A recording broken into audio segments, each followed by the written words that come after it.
proceed with the EJK, I'd like to find out also the status of Attorney Harry Roque. Attorney Harry Roque expressed his commitment to produce the documents. And for the understanding of the Filipino people, Mr. Chair, I wish to share excerpt of the video of our hearing.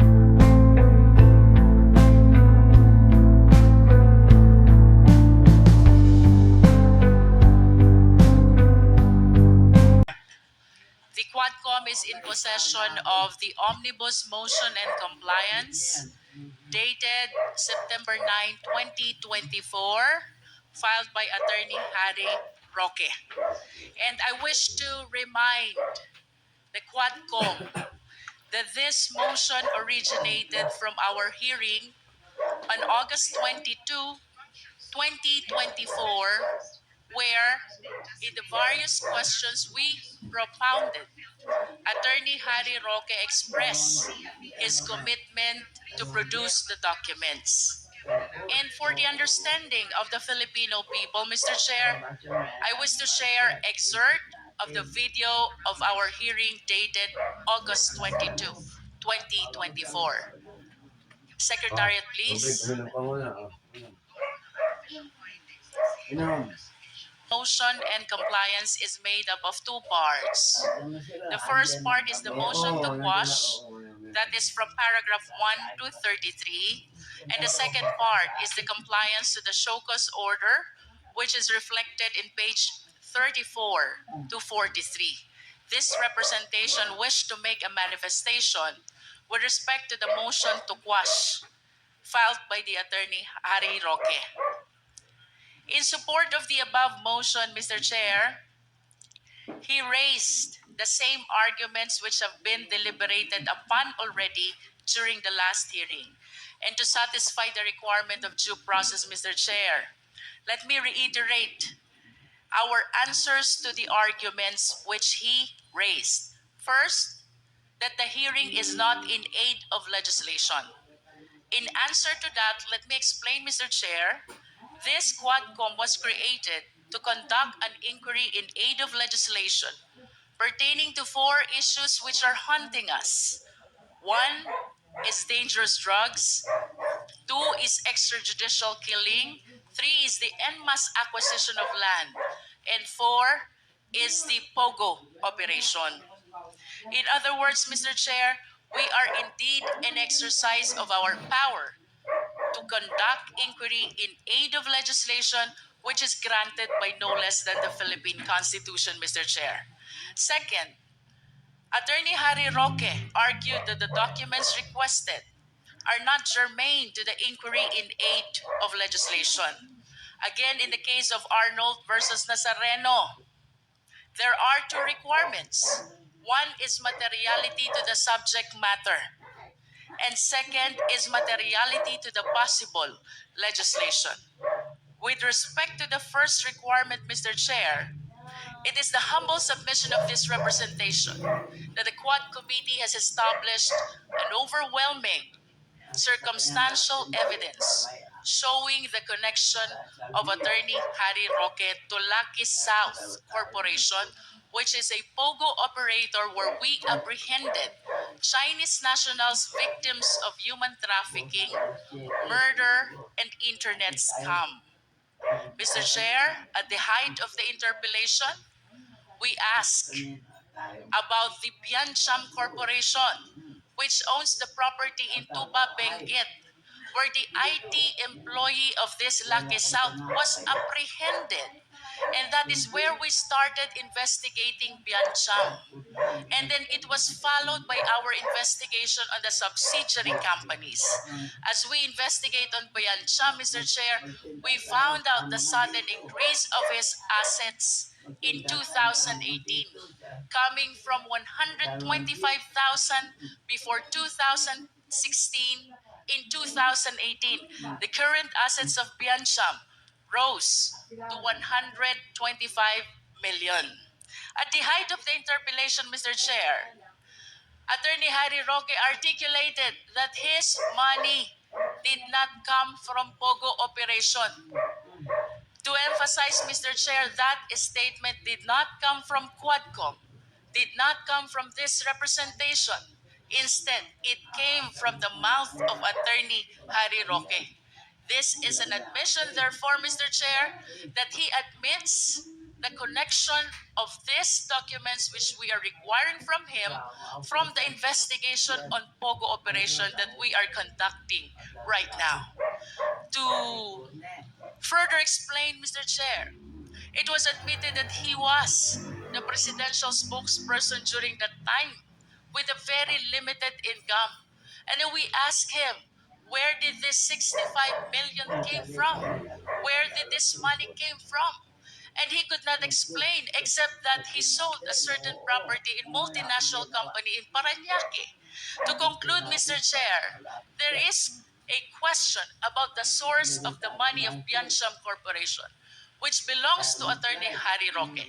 And following his question, if he will not be able to prove the legal and valid source of this sudden increase of assets of Biancham, then there is a reasonable ground to believe that indeed he is connected with Pogo operation and this money possibly came from the Pogo operation. The second element, Mr. Chair, is the materiality to the possible legislation.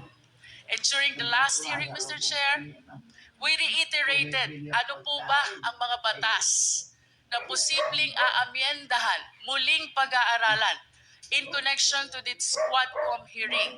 And we cited RA 3019. This is the Anti-Graft and Corrupt Practices Act na baka sakali na ang ating mga government officials ay nakurap because of this Pogo operation. We also have Code of Professional Responsibility of Government Officials that we need to revisit already. The provisions of this law to make sure that the government officials and employees do not deviate from what is being mandated by the Code of Professional Responsibility of Government Officials. We also have anti-money laundering. Kulang po ba ang probisyon ng anti-money laundering? At nagkaroon ng mga transfer ng huge amount of money in spite of the existence of this law. We also have corporation law. Bakit po ba nagagamit na shield ang mga corporation in perpetrating illegal activities? We can also consider, Mr. Chair, the Code of Professional Responsibility and Accountability for Lawyers. Ito po ba'y saklaw pa if the lawyers are already protecting illegal activities of their client? In addition to this, Mr. Chair, we have established already the need to revisit the laws such as the PSA Charter dahil naabuso po ang ating batas patungkol sa late registration, our immigration law on visa issuance, the PAGCOR Charter on licensing of Pogo, and the cybercrime law or RA 10175. Mr. Chair, to proceed, another argument that was raised is the right to self-incrimination. And I wish to share again the case of De La Cruz versus People. Napakaliwanag po sa batas na ito. When we speak about the right against self-incrimination, we're talking only about testimonial evidence. And this time, Mr. Chair, what we are asking are documents. The documents which he promised to produce during the hearing of August 22, 2024. Fourth, Mr. Chair, he invoked the right to privacy. And again, in the case of Standard Chartered Bank versus Senate Committee, citing the case of Sapio versus Gordon, the right to privacy of the right to privacy is subordinated to the right to public information in matters of public interest.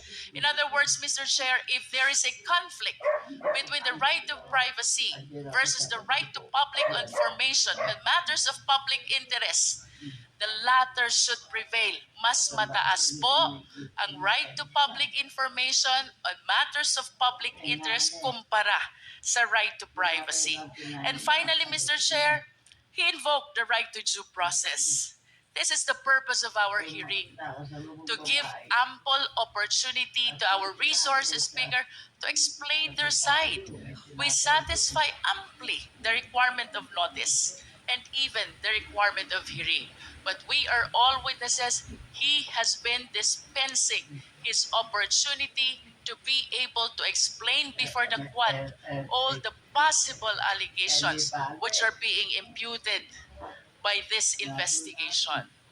Mr. Chair, I wish to add as well, as part of this manifestation, that when he filed the motion to quash, prior to the receipt of the written subpoena, wala pa pong written subpoena na tinatanggap si Attorney Harry Roque. Nag-file na siya ng motion to quash. Why? Because he knows already during the meeting that he expressed his commitment to produce the documents. Reason why we issued the subpoena. To my humble opinion, Mr. Chair, he waived already his right to receive the written subpoena. Second, Mr. Chair, during the last hearing, we extensively discussed his arguments and our answers why we denied his first motion to quash. And third, Mr. Chair, in this motion, omnibus motion and compliance, siya po mismo ang nagsabi. Same arguments ang na-raise niya.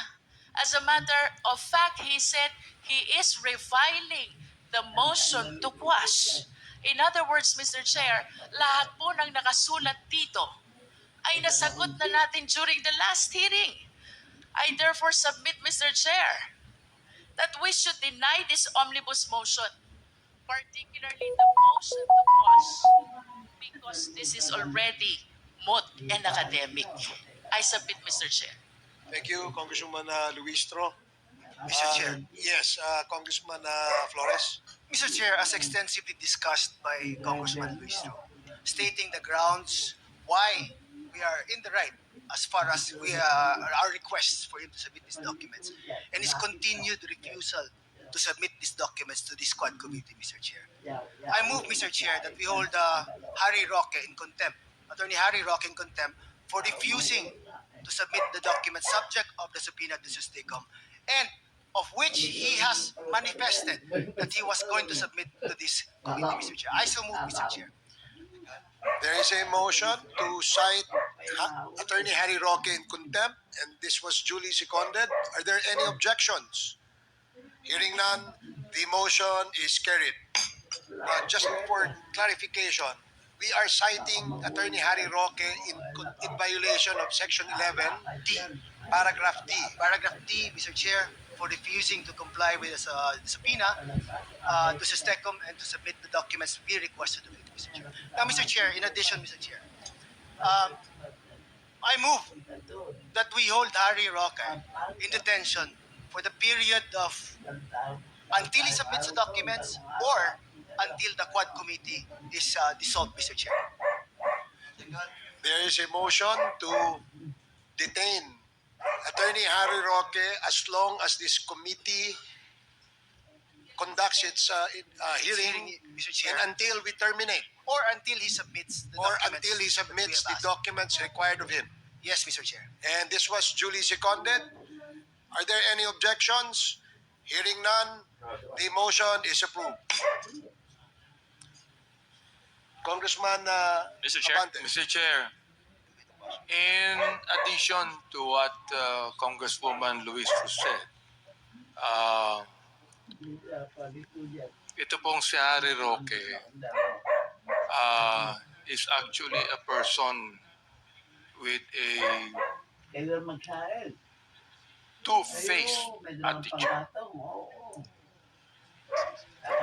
This representation recognizes that we have a full plate and that we need to hear the testimonies of resource persons who have been invited to our hearing today.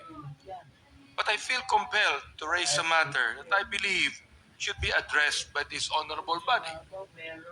Isa sa mga iniimbita natin sa ating inquiry si Attorney Harry Roque. Hindi lang po siya dating presidential spokesperson, he is also a former colleague of ours in the House of Representatives. At dahilan dito, we were very kind to him. In fact, our senior deputy speaker even asked him only to be detained for 1 day, of which he even questioned that, Mr. Chair. So in the course of our hearings, Attorney Roque was cited in contempt on August 22 for being untruthful about the circumstances surrounding his absence during our August 16 hearing. After being detained and after apologizing to the members of the House, Attorney Roque then went on Facebook and posted, and I quote, "In my view, the contempt ruling smacks of abuse of power and political harassment against an anti-Marcos Jr. critic like me," end of quote. Ay napaka-doble kara naman pala ni Attorney Harry Roque, Mr. Chair. I find this disturbing because if I remember correctly, Attorney Roque was asked if he recognizes the power of the House to hold him in contempt. And he said yes. But the moment he was no longer in our presence, Mr. Chair, he went out and publicly questioned the contempt ruling and accused us of abusing this power. I believe that we cannot countenance such behavior, Mr. Chair. Naging mabait pa tayo sa kanya. I even asked if the Quad Committee would hold in abeyance the contempt charge just because we were actually kind to him.